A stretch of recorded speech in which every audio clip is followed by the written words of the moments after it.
Good morning, researchers, activists, friends. I'm a little in awe of all of you, and I am deeply humbled for the opportunity to be here.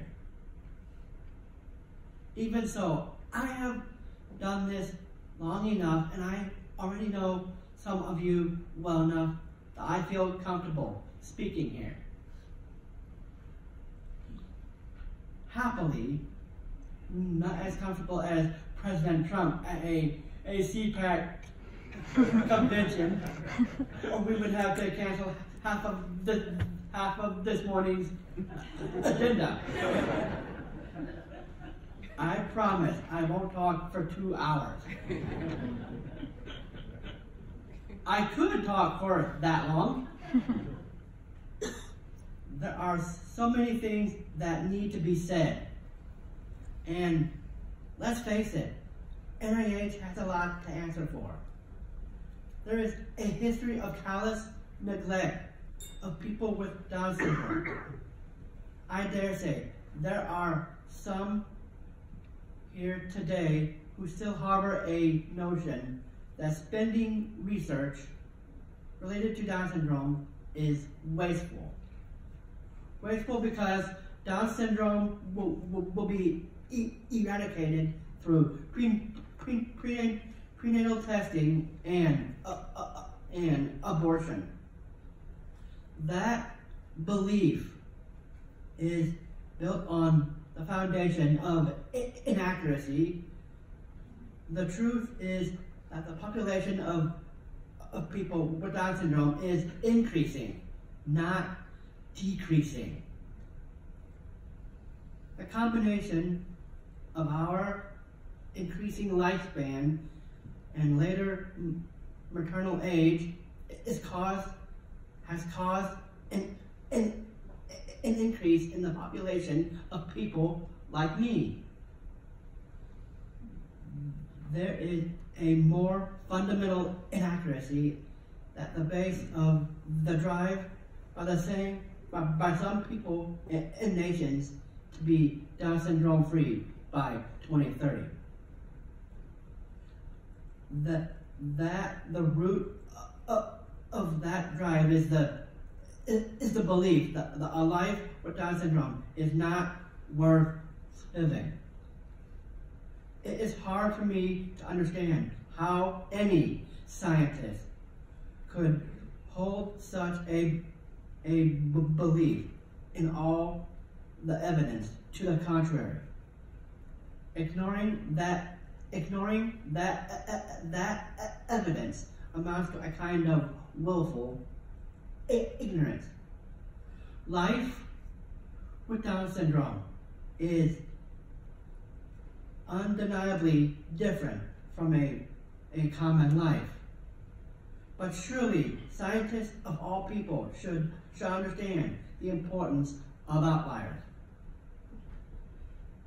It is the outliers in scientific studies from which much of our knowledge has been gained.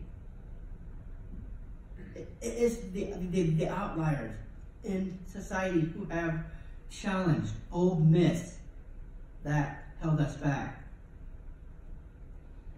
I am an outlier. I have 47 chromosomes. You have 46. Don't worry, I am very inclusive, very accepting. I won't think less of you just because I have more chromosomes than you do. In return, all I ask is that you be as inclusive and accepting as I am. I ask that you recognize the untapped potential of my extra chromosome. To those who believe the world would be a better place if I did not exist, I want to make 4 points. First, we are a medical gift to society. Our X chromosome makes us a blueprint for medical research in issues that include soft tissue cancers, which we almost never have, and heart disease, immune system disorders, and Alzheimer's disease, all of which we get more often than the rest of you. On a very personal note, I want to tell you that those of you who are involved in Alzheimer's research are my superheroes. You are engaged in nothing less than saving the universe. Actually, millions of universes. There are millions of people like my mom who are the very center of someone's universe. I cannot tell you how painful it is to watch the center of the universe slide day after day into darkness. So God bless you for being superheroes on a quest to save the light for a million universes. Second, we are an unusually powerful source of happiness. This is not just my personal observation. A Harvard-based study has discovered that people with Down syndrome are happier than society at large. Our parents and siblings are also happier than society at large. Moreover, statistics indicate that parents of children with Down syndrome are less likely to divorce. Why don't doctors tell expectant parents about that?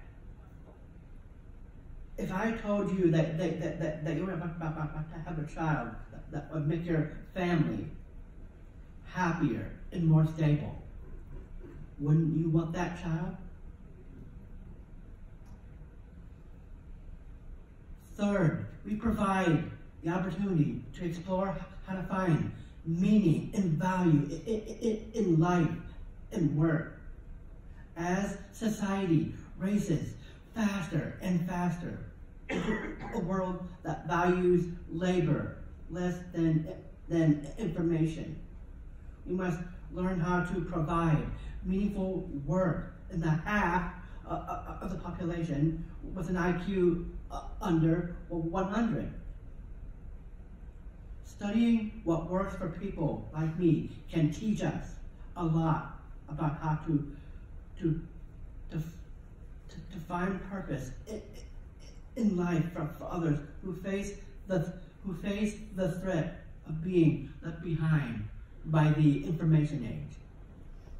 That meaning and purpose is the glue that holds society together. Finally, we are the canary in the eugenics coal mine. Genomic research is not going to stop at screening for Down syndrome. As a society, we have an opportunity to slow down and think about the ethics of choosing which humans get a chance at life.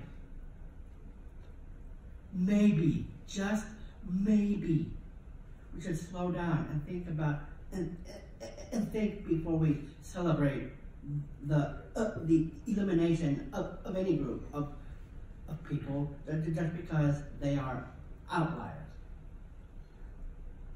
I have to say, I am dismayed that the entire world hasn't risen up in horror at these nations that have selected people like me for extinction.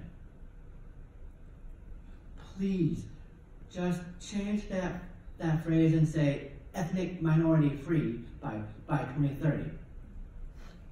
And imagine the completely righteous outrage it would provoke. I should not have to justify to anyone the extra chromosome that makes me who I am. See me as a human being, not a birth defect, not a syndrome. I don't need to be eradicated. I don't need to be cured. I need to be loved, valued, educated, and sometimes helped. I truly believe a world without people like me would be a poorer world, a colder world, a less happy world. Before we go there, I urge all of us to take some time to consider what we believe about the value of a human life. My own life has convinced me that a life with Down syndrome not only has value, but that it can produce value as well. I am aware that I am here today because I had an impact on Congress. That impact, if NIH takes advantage of it, will find research many of you wish to do. By the way, when I am not finding research funding for you, I have found the time to have a lead role in a feature film.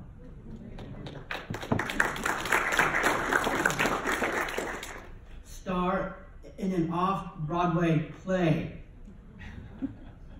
Have a recurring role in an Emmy-winning TV show.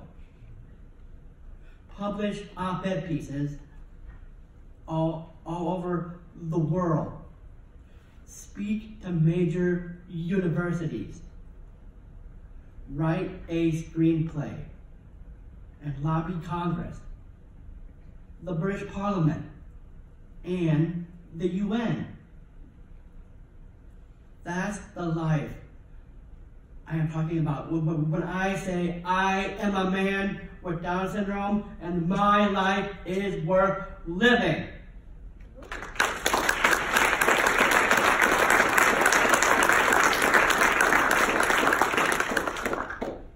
I hope you think so too. Thank you for being superheroes. Thank you.